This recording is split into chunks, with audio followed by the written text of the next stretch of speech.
buenas tardes, buenos días o buenas noches a las personas que nos ven en este momento desde la América profunda, desde este continente latinoamericano que caminamos con la trama al sur, este proyecto que va empezando y en el cual nos encontramos distintos agentes de la comunicación, de la educación popular, de los movimientos sociales, de los movimientos sindicales en nuestro continente. En el día de hoy, más bien, nos encontramos con un evento muy interesante y que nos permitirá conversar sobre la literatura, la realidad de nuestro país, que es Colombia, y sobre todo la posibilidad de narrar, de ficcionar y de pensar esto que nosotros somos. Nos acompaña Paola Quintero, maestra de escuela, también trabajadora de las artes escénicas. Paola, buenas tardes y bienvenida a esta Trama al Sur. Muchas gracias y buenas tardes, Darwin, buenas tardes, John Jairo, y buenas tardes a todas las oyentes y a los espectadores que nos acompañan el día de hoy en este lanzamiento y todo el engranaje que significa Trama al Sur. Y nos encontramos con John Jairo Rodríguez, periodista y escritor colombiano, nacido en Sandoná, Nariño, con un proceso formativo como periodista de la Universidad Central, con una maestría en etnoliteratura de la Universidad de Nariño, con una experiencia muy bella en los medios de comunicación públicos en Bogotá, en diferentes medios impresos de América Latina y con varias publicaciones de las cuales hablaremos seguramente en esta conversación. John Jairo, muy buenas tardes. Hola Darwin, hola Paola.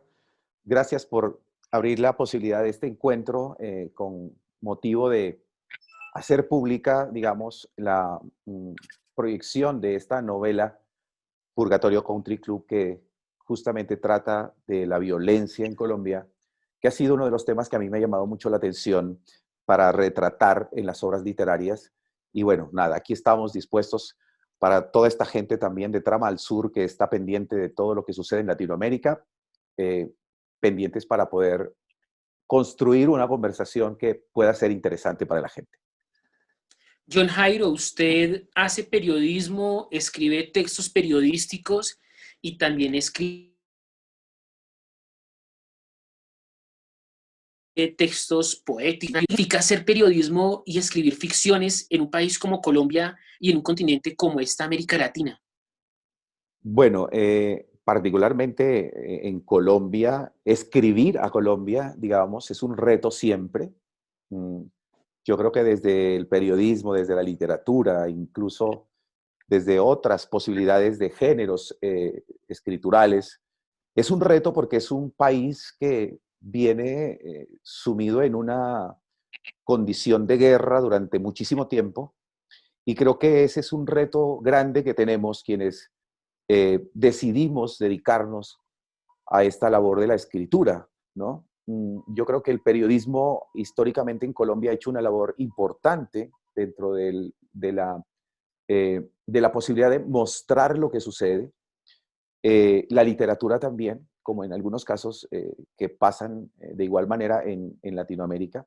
Y creo que el reto es ese, ¿no? Significa, sobre todo, estar pendiente de lo que está sucediendo, de, como decían los amigos cineastas, hacer un emplazamiento de cámara para tratar de ubicar esas cosas que no están incluidas dentro de las narraciones y dentro de los discursos de los grandes medios, que por lo general son aliados de los gobiernos y que dejan por fuera un montón de situaciones que la gente debería saber. Yo creo que hay un punto clave ahí, es la diferencia entre ver y mirar, ¿no? Yo creo que eso nos ayudaría a entender lo que significa hacer periodismo en Colombia y escribir literatura en Colombia, por lo menos desde mi perspectiva. Porque ver tiene que ver con una cuestión de la luz que vos te permite asomarte y visibilizar algunas cosas. Pero la mirada es una cuestión ya intencional que se ubica en cierto punto y no en otros. Entonces, creo que ya la mirada es una condición política del ser humano, contrario al ver, y en ese sentido creo que lo que uno hace cuando escribe al país, cuando escribe dentro de este territorio latinoamericano, es definitivamente, por eso y por muchas razones, una condición esencialmente política.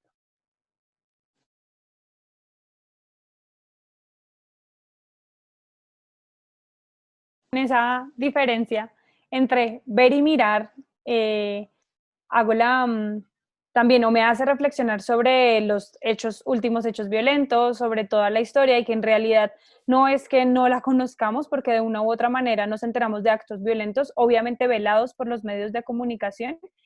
Eh, y tú, Esteban, para visibilizar esto. ¿Qué crees que es el impacto real dentro de una cultura violenta, trabajar la violencia desde... Bueno, trabajar la violencia desde la literatura creo que es una cuestión apasionante porque, en primer lugar, somos por esencia un país violento, ¿no? Hay distintas clases de violencias, hay violencias desde las del orden más grande que son las violencias estatales, hay violencias de los grupos armados ilegales, hay otras violencias que no porque no estén en ese marco tengan menos importancia, como la violencia de género. Es decir, somos un país que si lo pudiéramos definir con un concepto para poder atarlo a un análisis que sea, digamos, una cosa identitaria nuestra como colombianos, es la violencia. Y creo que retratarla es necesario y además es urgente, porque puede que algunas personas acá en Colombia tengamos un poco más de conocimiento de lo que está sucediendo en el día a día, pero hay personas en Latinoamérica que no, y que lastimosamente, salvo algunas maravillosas excepciones, en Latinoamérica el único acceso que se tiene de información sobre lo que pasa en nuestro país está determinado por los grandes medios.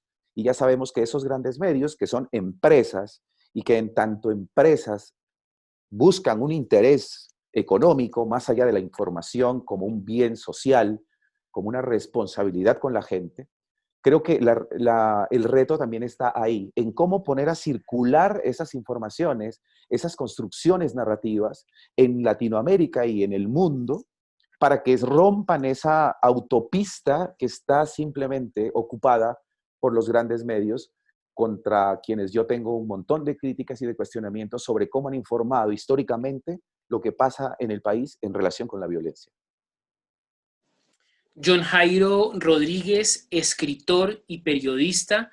Hoy hablamos sobre literatura, sobre ficciones, sobre realidad y bueno, un tema que aparece muy importante dentro de la obra de John Jairo es la manera como estos personajes que él va retratando dentro de sus novelas, la primera, digamos que se me viene a la cabeza en Muerte de Conejo por Vodka, es la manera como estos dos protagonistas, como Sara y David, eh, caminan la ciudad y caminan la experiencia de Bogotá. Pues si les parece, hablemos sobre la ciudad en la obra de John Jairo y específicamente en esta que es Purgatorio Country Club. Bueno, la ciudad para mí ha sido un escenario apasionante también para narrarse, porque convergen en las ciudades, y es el caso de Bogotá, muchísimas culturas, muchísimas formas de pensar, de ver al mundo, pero sobre todo es como una especie de oasis en donde se reúnen distintas manifestaciones y muestras de la violencia en el país. Entonces, todo el tiempo, a pesar de que se dé la idea de que, de que en Bogotá hay una protección, y lo es así, en comparación con las regiones, pues el hecho de estar en Bogotá no exime de librarse de esa carga pesada humana de la conciencia de vivir en un país en guerra. Tú sales a caminar, encuentras en los noticieros toda esta información sobre las muertes todo el tiempo, vas a una calle y encuentras un grupo de personas que son víctimas del desplazamiento forzado y han llegado en unas condiciones terribles y que están a la deriva, sin protección de nadie, del gobierno menos. Entonces, digamos que Bogotá tiene una cantidad de detalles que son muy interesantes para narrar desde la literatura. Y creo que además de eso, eso tiene que ver la posibilidad escritural mía con Bogotá, que yo tengo un feeling con Bogotá, que yo me siento existiendo de la manera más cómoda, si se quiere, en la ciudad de Bogotá. No me pasa con otras ciudades, tengo ciertos divorcios con algunas otras ciudades en Colombia, pero creo que con Bogotá tengo esa filia importantísima que me permite escribirla, y eso es importante en el sentido de que personalmente una de las pruebas que yo hago para ver de que si algo puede ser incluido dentro de mi mundo es que me permita escribirlo o escribirla.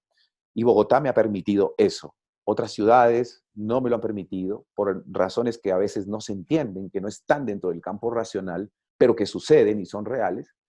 Entonces, yo creo que la ciudad es una construcción también muy interesante dentro de una posibilidad, si se quiere, visión sociológica, antropológica, porque este país que es, digamos, en un alto porcentaje rural y que esa población rural ha tenido que llegar a la capital o a otras ciudades de Colombia, ese choque cultural, esas adaptaciones que ha habido que hacer, pues generan unas construcciones de identidades muy interesantes.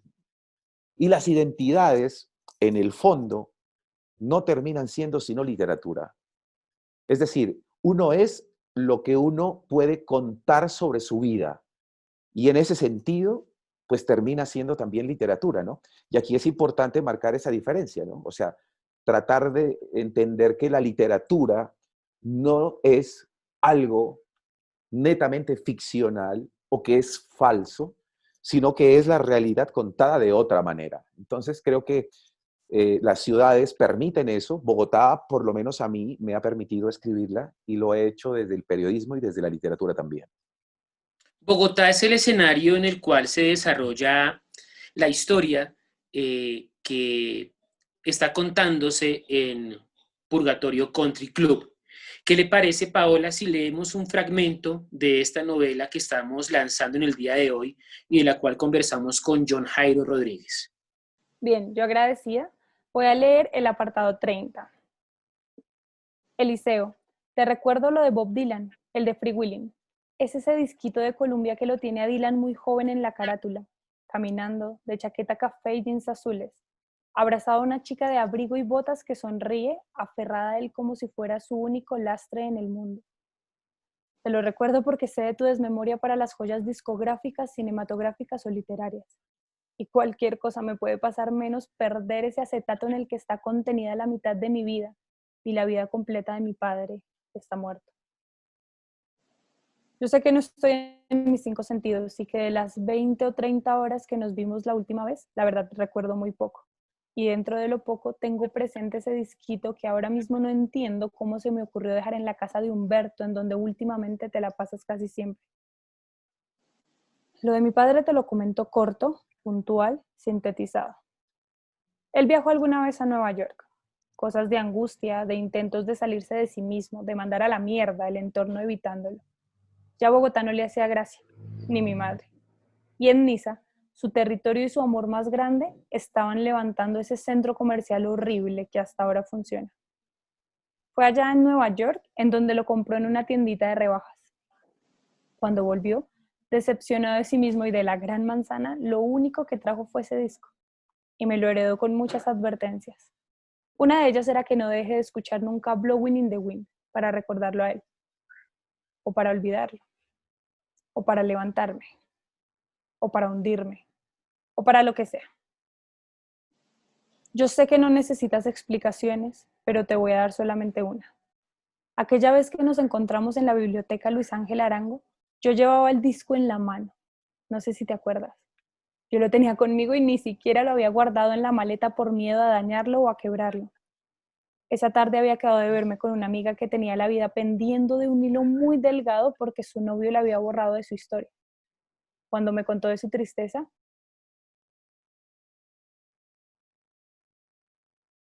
¿no? Pues, que es más cruel y más lindo, ponía a sonar el disco y era como si me inyectaran algo que me revitalizaba, que me volvía las ganas de vivir y de moverme.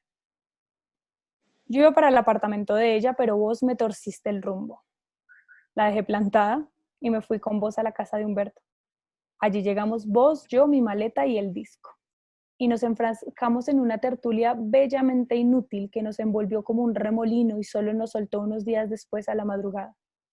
Aquella vez no pudimos escuchar el disco y aunque había YouTube y playlists de todo, incluyendo Bob Dylan, yo me negué a escuchar la música del poeta porque para mí escucharlo es un acto majestuoso y si no iba a poder disfrutarlo como quería. Ni el sonido daba ni la compañía. No lo digo por vos, que por algo sos mi amante, sino por Humberto y tus otros amigos, por su ligereza al hablar de cualquier cosa y por su mal gusto para todo. Así, ahí yo no podía escuchar a Dylan. Yo para eso necesito mi habitación, mis dibujos a lápiz, mis tormentos rodando por la cama, mi café, mi sudor diario acumulado. Por eso quiero recordarte el de Free Willing. Por favor, no me lo pierdas. Veámonos la próxima semana y me lo pasas. Si sobrevivo al calor de Barranca Bermeja, estaré de regreso en Bogotá el miércoles 30, pero esta vez prefiero el Hotel Bacatá. La casa de Humberto es un lugar muy fácil de odiar y allí no puedo ser como yo quiero. Te quiero, si puedes y tienes ganas, para el miércoles, el jueves, el viernes, con sus noches y sus amaneceres. Despreocúpate del trago que yo me encargo de eso. Piensa mejor en la comida. Cualquier cosa que no tenga lechuga ni brócoli. Besos, Ana María. Está el narrar Bogotá, está el contarlo en estos lugares que están presentes en la narración que nos lee Paola de tu obra, John Jairo, pero también está esa Bogotá que tú has recorrido como periodista, esa Bogotá de los cinturones de marginalidad, esa Bogotá de las partes altas de Ciudad Bolívar, esa Bogotá de Cazuca, esa Bogotá que está allá oculta.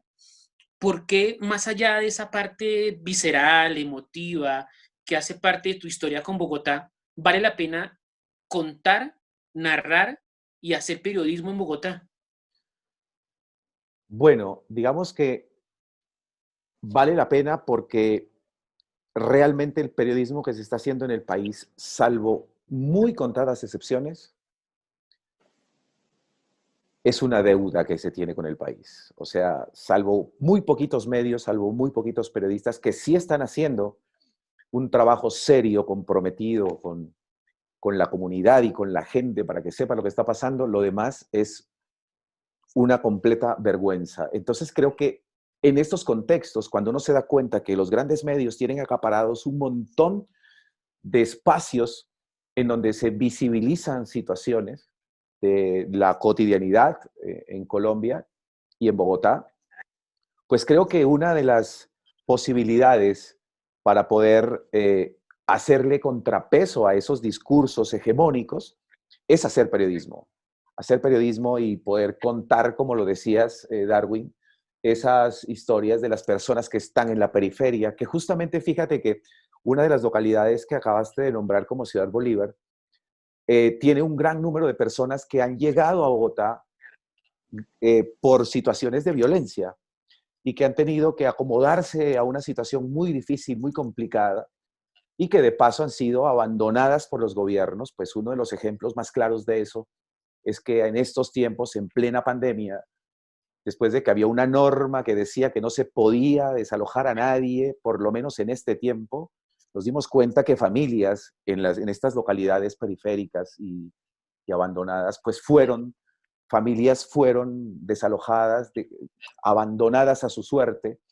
Entonces, fíjate que ese tipo de situaciones son las que uno piensa cuando quiere hacer periodismo, por lo menos yo, y digo, eso hay que contarlo, eso se tiene que contar, porque los otros periodistas que están en medios que, como te decía, son más empresas que otra cosa y que buscan un beneficio económico, pues no les interesa contar. Entonces yo creo que esas historias de las personas, no solo de las que están en la periferia, que están en cualquier lado, pero que están pasándola mal y que tienen denuncias que hacer sobre las violaciones a los derechos humanos más elementales. Creo que eso lo mueve a uno a hacer periodismo y creo que menos mal ahora hay un montón de posibilidades poder publicar ciertos contenidos. Ya no es como antes, que si no estabas en un gran medio, eso casi que no lo veía nadie o no lo escuchaba nadie o no lo leía nadie. Ahora tenemos plataformas, tenemos posibilidades de crear canales en YouTube y eso me parece que alimenta la posibilidad de discursos que se salen de lo hegemónico, por lo menos para comparar con lo que nos están ofreciendo esas narrativas que se imponen sobre todo para que se haga una idea de la realidad colombiana que en el fondo es muy distinta. Distinta y real a la vez, quiero ir hacia una cosa que ya habíamos tocado en algún momento nosotros hablando de violencia, y es esa falsa normalidad, porque hay cosas que permanecen invisibles, hay cosas que no se cuentan en este país, no solo en este país, sino que creo que es una situación generalizada en Latinoamérica, y hay cosas que se cuentan o hay noticias que llegan que no pueden ocultarse y se logra, o lo que se ha hecho con el país es una normalización de la muerte violenta. Además de eso, la transposición de esa violencia que sucede a espaldas o fuera de la urbe, de los medios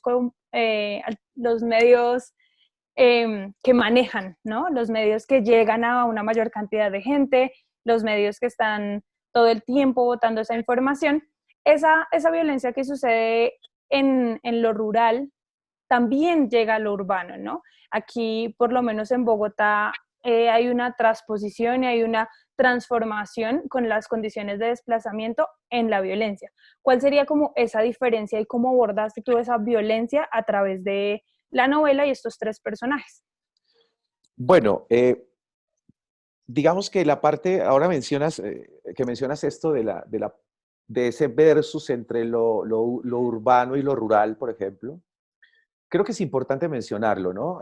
Muchas de las personas que vivimos en Bogotá somos descendientes de personas campesinas, es decir, somos rurales. Y menos mal, ha habido una concienciación de algunos jóvenes que se han empezado a declarar agrodescendientes, que me parece un término muy interesante para reconocer un legado que hay de una forma de ver el mundo que es muy distinta a la que se da netamente en la parte urbana con personas que nacieron en la parte urbana, ¿no? Entonces yo creo que Colombia ha recogido en sus ciudades a personas que han sido desplazadas por la violencia, pero también a personas que han llegado voluntariamente a buscarse un futuro. Y dentro de todas esas personas que llegan del interior del país a la capital, pues también hay un montón de sueños, un montón de desesperanzas que se rompen muy rápido porque se enteran de lo que está pasando. Es el caso, por ejemplo, del personaje de Carolina, que es una chica que es de Santa Marta, de la costa caribe colombiana, y que llega a vivir a Bogotá, y que también dentro de esos sueños que ella tiene de salir adelante, de esa idea del progreso también, que es un poco también discutible, ella llega a Bogotá y acá conoce a Eliseo, con quien tiene, digamos, una relación sentimental que a lo largo de la novela va transcurriendo y se va contando. Y también la parte de Agustina, que es una chilena que llega a vivir a Bogotá, pero que fíjate que también en Chile ella viene de un conocimiento de lo que fue la dictadura de Pinochet. Entonces, digamos que estos personajes, cada uno desde su construcción psicológica, muestran cómo estos acontecimientos de la violencia en Colombia los van agotando, los van disminuyendo, y poco a poco empiezan a tratar de buscar salidas, a buscar esperanzas, pero cada vez que van avanzando en sus días, pues en vez de abrírseles las puertas, más bien se les van cerrando, ¿no? Yo creo que eso es también algo importante de tener en cuenta. John Jairo, ya que hablamos de esta relación de violencia y esta experiencia en la literatura, ¿qué le parece si leemos un fragmento, usted en su voz como autor, de esta obra que estamos lanzando este día en Trama al Sur? Claro que sí. Voy a leer el fragmento y luego les hablo un poquito sobre ese fragmento que les voy a leer. Es el apartado o el capítulo 46. Me gustó su muerte, no por la muerte en sí misma, sino por cómo se dio. David Olney tenía 71 años y una carrera prodigiosa como compositor y cantante. Amy Rigby, quien estaba ahí en el momento del deceso, en el concierto en Santa Rosa Beach, Florida, dijo que David estaba en su tercera canción y de repente paró, pidió disculpas y cerró los ojos. La muerte no da todas las veces esa licencia, pero a David se la dio. Apenas me enteré de su muerte, pensé en Ana, mi amiga médica que adora la música de David. Cada vez que yo llegaba a su apartamento en la colina campestre, ella estaba escuchando a Onley. Lo usaba casi para todo, para preparar café, para lavar ropa, para cocinar e incluso para el sexo. Muchas veces me contó que sus experiencias sexuales con la música de Onley de fondo eran maravillosas. Yo me imaginaba que lo usaba con una devoción como la que se usa un aroma o una prenda especial en ciertas circunstancias. Siempre que tiraba escuchando a Onley, todo era perfecto, me decía. Particularmente recuerdo una canción de David. Aquella vez, Ana había salido de un turno pesadísimo en el hospital, quería relajarse un poco y me invitó a tomar unos tragos a su apartamento. Yo nunca me negué a sus invitaciones. Me gustaba mucho escucharla. Tenía muchas historias y sabía contarlas. Por eso no era raro que pudiera pasar de largo de un día a otro solo conversando con ella o mejor escuchándola. Aquella vez de su cansancio, llegué a su apartamento pasadas las 9 de la noche. Cuando abrió la puerta, la noté todavía tensa, contenida. Me imaginaba que su turno había sido pesadísimo, que se había dado en la sección de urgencias, atendiendo a cuanto herido o enfermo llegara a sus manos. Me imaginaba su turno de esta manera: 3 partos, 2 heridas de puñal y 3 de bala, además de una que otra fractura expuesta. Eso sin contar con los muertos. Esa era la parte del mundo de Ana que yo detestaba y nunca entendí. ¿Cómo una mujer tan delicada y llena de amor y de fragilidad pudiera estar cómoda en medio de los gritos, la sangre y la muerte? Después, ella me hizo caer en la cuenta de que no se necesita ser médico en este país para estar diariamente en medio de los gritos, la sangre y la muerte. El caso es que esa noche que llegué a su apartamento, cuando entré, miré su computadora en la mesa de la sala sintonizada en YouTube. Estaba escuchando Deeper Well de David Onley. En el video, David estaba con Blair Hogan, quien lo acompañaba con el bajo. Recuerdo el lindo sombrero de David, su pelo largo y canoso, su camisa azul y, claro, su voz. Ana me habló de su música mientras destapaba una botella de vino en la cocina, pero no le puse mucha atención. Ahora mismo pienso en las formas de morir que a veces el arte ofrece. Eso de morir en pleno acto, como le pasó a David, en su mundo, con su público, por ejemplo. Pero también pienso en otros casos en los que el arte no ofrece la misma forma de morir que le dio a David y se la cambia por una muerte fea, violenta, como la de los actores mexicanos Jorge Navarro y Luis Gerardo Rivera, quienes hace unos días murieron intentando atravesar un puente mientras filmaban un episodio de la serie Sin miedo a la verdad. A Ana no le contaré que David Onley ha muerto. Seguro si se lo cuento le sumo un muerto más a los que ella debe estar sumando en su turno de médica en algún hospital y no quiero. Cuando sepa que regresé a Bogotá, sé que me va a llamar para tomarnos un café o alguna otra cosa en su apartamento y ahí le hablaré de David. Pero ahora mismo no. Sumarle una muerte más a las muchas que ya debe tener en su turno no me suena, no me sale.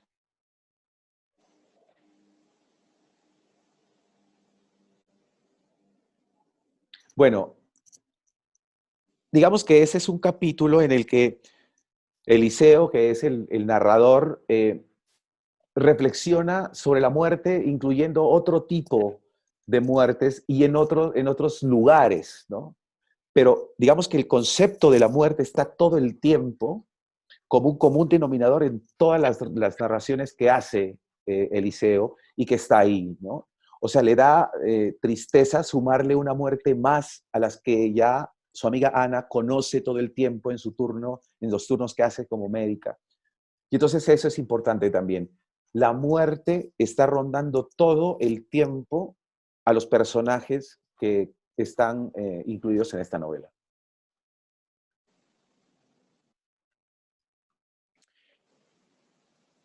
John, te fuiste. ¿Me fui en qué momento? ¿En la Te lectura? fuiste. En la lectura te quedaste bloqueado unos instantes, como más o Ajá, menos en la mitad, sí, y ahorita mientras estabas haciendo la ampliación también. sí, mierda. ¿Será que lo dejamos sin esa lectura mía? Yo creo que con la de Pau, que esta última quedó regia, me parece que es Listo, suficiente. ¿Vale? listo, listo. Pues Entonces, igual revisar la grabación a ver cómo queda, porque Claro, lo que yo alcancé a escuchar fue, te bloqueaste un momento y luego las palabras se dijeron completas, pero a más velocidad. Entonces esperar a ver desde el computador de John Jairo cómo lo toma, ujú, revisas el video y mira a ver. sí, o sea, si el video queda bien, va. listo. ¿Listo? Vale, Entonces, perfecto. vamos con pregunta. Ujú. ¿Listo? John Jairo, este país sigue contando muertos. Todas las noches en Colombia vemos los números de 250, 300 muertos a la fecha por el tema del COVID, pero en las mañanas nos estamos despertando desde hace unas semanas con nuevas masacres, con nuevos jóvenes que son víctimas, con nuevos indígenas. ¿Pesa el país? ¿Pesa esta realidad? Pues siempre pesa, digamos, siempre me ha pesado a mí. Y aunque esta novela de Purgatorio Country Club no alcanza a abarcar, digamos, la parte de la pandemia, sino que más se centra a todo lo que sucedió con el proceso de paz y con el gobierno que llegó con la clarísima idea de hacer trizas los acuerdos, eh, pues claro que duele el país. Y fíjate cómo eh, esa idea de volver trizas los acuerdos ha generado unas consecuencias terribles en Colombia, ¿no? O sea, vemos la cantidad de excombatientes de las FARC que le apostaron a una reincorporación a la vida civil y que han sido asesinados. O sea, han sido asesinados unos por el ejército, ¿no? Como Dímar Torres, por ejemplo, que no solamente fue asesinado, sino mutilado, y que además, si la comunidad no llega ya a presionar y a contar lo que estaba pasando, eso hubiera quedado en la impunidad total. Entonces, fíjate cómo es de importante lo de estar pendientes de lo que sucede, ¿no? Algunos lo harán desde plataformas o desde géneros como el periodismo, otros desde la literatura, otros mezclando las dos cosas. Pero fíjate esto tan terrible. Eh, ya de por sí la novela es una novela que habla de la violencia, de la muerte en Colombia, pero el hecho de que, por ejemplo, nosotros hayamos llegado a una cifra de 34 masacres en lo que va del año, esas son las cifras que dan las instituciones, no las instituciones colombianas, por supuesto, ¿no? Las Naciones Unidas dice que 33 masacres antes de estos asesinatos de los jóvenes en Cali, de los jóvenes en Samaniego, de los jóvenes en toda esta zona. Entonces, ¿cómo no va a doler un país que tiene como cifra 33 masacres en un año? Yo creo que somos el único lugar del mundo en eso, ¿no? Yo creo que no nos gana nadie, ni siquiera Sri Lanka, ni estos países que son tan violentos, ni siquiera Libia, todas estas partes del mundo que son tan violentadas. Entonces, claro, o sea, eso te sacude y te dice, bueno, ¿qué es lo que sucede? O sea, ¿por qué carajos está pasando lo que está pasando? Y entonces ahí vos empiezas a decir, esto hay que contarlo.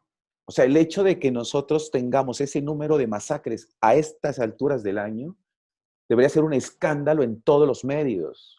O sea, cómo pudimos llegar a ese punto? Y sobre todo, ¿quiénes lo están haciendo, quiénes están cometiendo esas masacres y quiénes, por omisión, te hablo del gobierno, lo están permitiendo? O sea, el gobierno no puede decir que eso es culpa de los grupos ilegales. Claro que también, pero el gobierno tiene la obligación de proteger absolutamente a todos los colombianos, más a los que están en zonas de riesgo, en donde están estos grupos armados. O sea, lo de Samaniego es cosa ya de la barbarie más extrema que puede haber, ¿no? 9 jóvenes universitarios, ¿no? Aunque el comandante de la policía haya salido a decir que se, dar la idea de que algunos chicos es posible que tengan vínculos con el narcotráfico, o sea, es justificar esas muertes. Y es el que está hablando, es el director de una institución como la Policía Nacional o el Ejército, ¿no? Ahora, por ejemplo, por esos medios que te estaba contando que menos mal existen, y por periodistas que menos mal existen, nos enteramos que cuando hicieron el bombardeo al campamento de las FARC y que asesinaron a niños, sabían que los niños estaban ahí. Lo negaron todo el tiempo, pero sabían. Entonces, fíjate, un gobierno y de paso un Estado que es capaz de comportarse de esa manera sin ninguna vergüenza por lo que hacen. Yo no creo que eso eh, nos, nos pueda dar una especie de esperanza. Yo creo que no. Ahora, si vos revisás la situación actual política de Colombia, los del partido de gobierno tienen los entes de control. Es decir, tienen el Ejecutivo, tienen la Contraloría, tienen la Fiscalía, tienen la Procuraduría. ¿Qué les falta? Los jueces. O sea, estamos a 2 centímetros de una dictadura. Entonces, claro, ¿cómo no va a doler el país? El país duele mucho.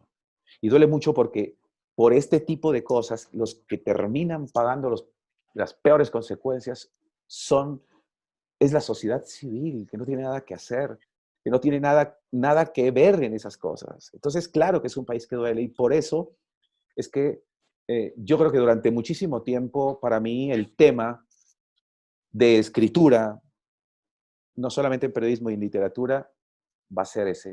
O sea, la violencia en el país, venga de donde venga, que hay que cuestionarla, ¿no? O sea, pero la peor es la del Estado. O sea, violencia del Estado. Violencia no solo cuando te matan, violencia cuando te desalojan en plena pandemia y te dejan a la deriva con niños chiquitos, por ejemplo. ¿Mm?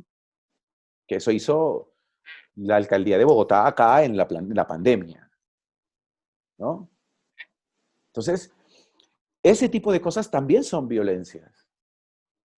No son el asesinato, que es el último eslabón de la violencia, pero no por eso lo otro deja de ser una violencia. Entonces, estamos llenos de violencias todo el tiempo, absolutamente todo el tiempo, ¿no? Y eso hace que los personajes de esta novela, eh, pues estén con muchísimas razones desesperanzados de este país y sin una lucecita que les diga, vea, esto puede cambiar en algo. No, yo por lo menos personalmente, como John Rodríguez Saavedra, yo ya perdí la fe en el país. Es decir, si vos me preguntas que si yo creo que esto va a cambiar, te digo, como están las cosas, no, por quienes están en el poder. Mientras esta gente siga en el poder, esto no va a cambiar. Y va a seguir un río de sangre impresionante. Espero que mi hijo, que tiene 15, pueda ver una Colombia diferente, pero yo, que tengo 46, sé que ya no la voy a ver. Es decir, ese es un punto de partida desde una reflexión que he venido haciendo. Claro, es decepcionante, sí, claro. Nosotros pensamos que iba a ser distinto, pero nosotros nacimos en un país en violencia. Todos nosotros, por lo menos los que estamos acá, incluida Pau, que es muchísimo más joven que nosotros, somos hijos de un país en guerra. O sea, no ha habido un día de paz en este país. Para que digan, un niño nació en un país en paz. No hay. Entonces, claro, todo esto, digamos, se ve reflejado en la novela, se ve reflejado en la construcción de los personajes y en el fondo, en el discurso que se quiere dar a conocer sobre la realidad colombiana a través de la literatura. Y efectivamente el ímpetu de la juventud a veces nos hace creer que las cosas pueden cambiar, ¿no? Y como los abuelos decían en algún momento, o escuchaba decir a mis padres, que uno entre más viejo, más muertos tiene, pues en este país no, no es entre más viejo, o sea, cada año, cada mes, cada día vas recogiendo no solo tus muertos cercanos, sino los muertos que deja la violencia de todo el país. Entonces es compartido el dolor. Es triste que se normalice dentro de este país. Y como tú lo hablabas, en un principio es difícil que dentro de la novela abarques todos los tipos de violencia, aunque solo dejáramos los tipos de violencia patrocinada o por el Estado o los tipos de violencia que ejerce el Estado a través de diferentes medios, sería muy imposible tocarlos. Entonces yo quisiera trasladarme un poquito de esa sensación de impotencia ante la frenética violencia del país a la construcción narrativa que logras con esto. Entonces, ¿cómo llegas a esos tres personajes? ¿Qué seleccionas de esa violencia? ¿Qué es lo que te llama para hacer de toda la violencia y de todo el contexto colombiano? ¿Qué es lo que te llama para hacer esta historia y a construirla a través de estos tres personajes? Estos tres personajes creo que lo que permiten es, a través de su existencia y de su vida en Bogotá, ellos serían como el espejo en donde se va mostrando lo que pasa con la violencia. Pero no solamente con el hecho violento en sí mismo, sino con las consecuencias. Es decir, cómo esas personas, estos tres personajes, que se quieren agarrar de cualquier cosa con tal de tener una esperanza mínima, empiezan a darse cuenta que cada vez tienen menos cosas de las que agarrarse. Es decir, el amor, por ejemplo. O sea, la guerra es tan jodida que incluso mata el amor. Y ellos tratan de aferrarse a ese amor que sienten, pero poco a poco eso como que no les está funcionando, a veces les funciona. Es como un vaivén de sensaciones, pero es a lo que se agarran. Pero lo demás es el desgaste. O sea, cómo piensan, qué es lo que ellos empiezan a hacer introspecciones después de ver lo que está sucediendo. Yo creo que a esos tres personajes lo que permiten es eso. Y particularmente los construí dándoles unas características para que justamente puedan mostrar eso. Ahora, los personajes se arman casi que de un montón de retazos de cosas, de personas que son reales, ¿no? O sea, yo conozco personas que me han servido para poder meterles detallitos a estos personajes. Y creo que por lo menos estos tres dan cuenta de un poco lo que significa vivir la guerra colombiana en una ciudad como Bogotá y cómo incluso la atmósfera de esta ciudad, que es un poco fría, un poco gris, mm, como que coincide con esa desesperanza que los personajes van alcanzando cada vez que, a medida que van avanzando en su transformación. John, ¿cómo hacer para leer su obra? ¿Cómo hacer para leer esta novela de la cual estamos hablando en esta trama al sur? Y digamos que cuáles son los espacios en los cuales puede acceder la gente a ella. Bueno, yo esta la publiqué, contrario a las dos anteriores, con Amazon y está en la plataforma de Amazon. La pueden conseguir en el formato físico o en el formato digital. Entonces, ahí pueden acceder. Yo creo que después de un tiempo tengo la idea de librarla, la novela, como hice con Muerte de Conejo por Vodka cuando empezó la pandemia, que yo dije, la gente de pronto ahora tiene un poco más de tiempo para leer y quienes estén interesados o interesadas, pues mándenme un correo y yo les envío el PDF de la novela. Y fue muy interesante porque mucha gente me dijo, ay, yo quiero leerla y se las compartí. Entonces vamos a ver si con esta se puede hacer lo mismo en algún momento. Porque lo interesante es que la lean, ¿me entiendes? No es que, que esté en Amazon y que vos la tengas que comprar en físico para tener el acceso. Hay que facilitar un poco el acceso. Y creo que quienes la quieran conseguir en Amazon, en cualquiera de los dos formatos, lo puede hacer, pero vamos a ver qué posibilidades hay para la gente que no tiene la posibilidad ni los recursos de pronto para que tengan acceso a la novela. Purgatorio Country Club, el pretexto a partir del cual hemos tenido esta grata conversación con John Jairo Rodríguez Saavedra y con Paola Quintero. Paola, muchas gracias por esta conversación, por su lectura, por estar acá.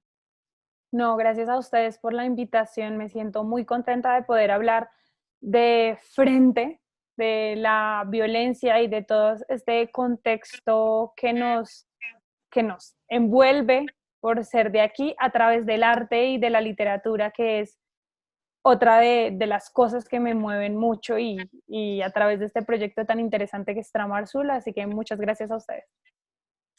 John, seguimos caminando esta trama al sur, seguimos encontrándonos con nuestra América, con nuestras violencias y con nuestros muertos. Así es. Yo por lo menos estoy muy contento de que Trama al Sur exista, porque como lo decías, es una plataforma y un espacio en donde se pueden construir narrativas que no estén infectadas por toda esa intencionalidad de cambiar la idea de la historia que tienen los grandes medios, que son empresas aliadas de los gobiernos en la mayoría de los casos.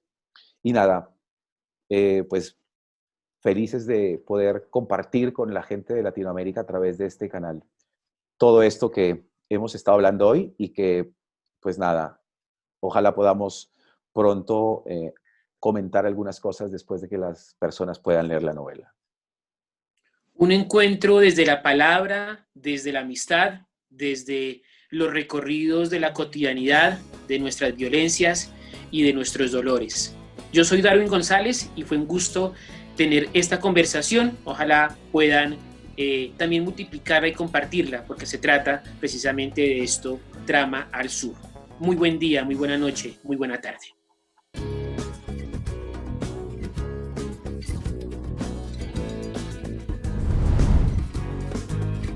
Trama al Sur, un canal social latinoamericano.